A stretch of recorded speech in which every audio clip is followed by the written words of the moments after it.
So I'm here with Olga, who's a health coach and a life coach. So you've talked a lot about things we should do, but what about stopping doing things or breaking bad habits? Like that's the hardest thing, right? So what's your advice for giving up sugar or alcohol or obsessive behavior, things like that?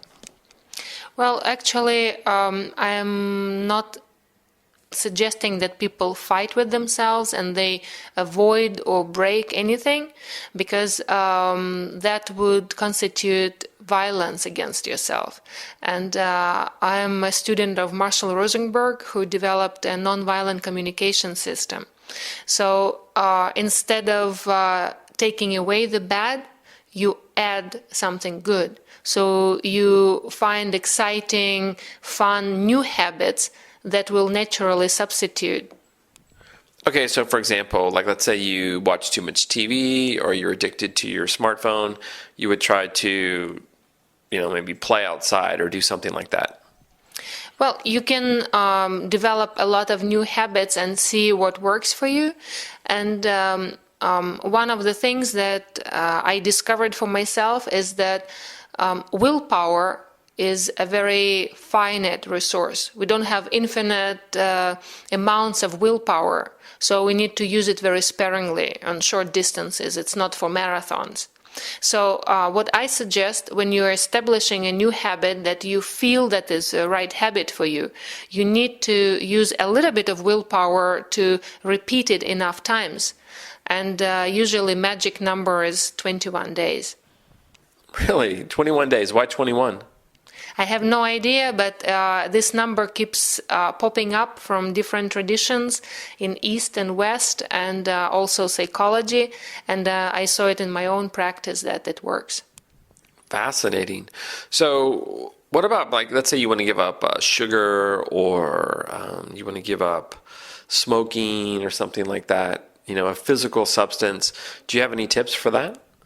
Yes, one of their easiest things to do is incorporate fermented foods that break up biochemical dependency on sugars, alcohol, and some other addictive substances. So when I work with people who are recovering from any kind of addictions, they don't have to be substance addictions, fermented foods help a lot. Okay, can you give some examples of fermented foods? Well, absolutely.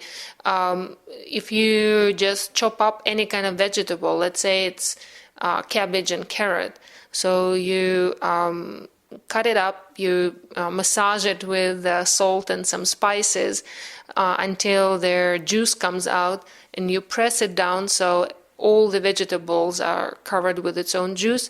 3 days later, you have perfect fermented sauerkraut. Wow, that's great. So could you just buy like sauerkraut or vinegar or something like that? Like, would that work? Well, unfortunately, it wouldn't, because most of their krauts that you buy is pasteurized, which does not give you their probiotic activity, and a lot of it is fake sauerkrauts. What I mean by that, if there was no bacterial activity and the taste comes from vinegar, you do not get these benefits. Wow, that's good to know. I think though part of the problem though is even myself thinking like, oh, I'm not going to cut up a bunch of cabbage and carrots and wait 3 days. Like, it seems like it's too much work.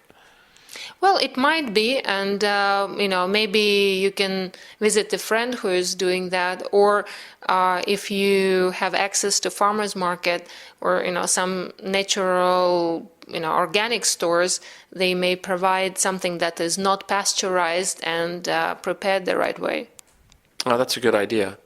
Okay, well, thanks a lot. That was some really good advice. Very welcome.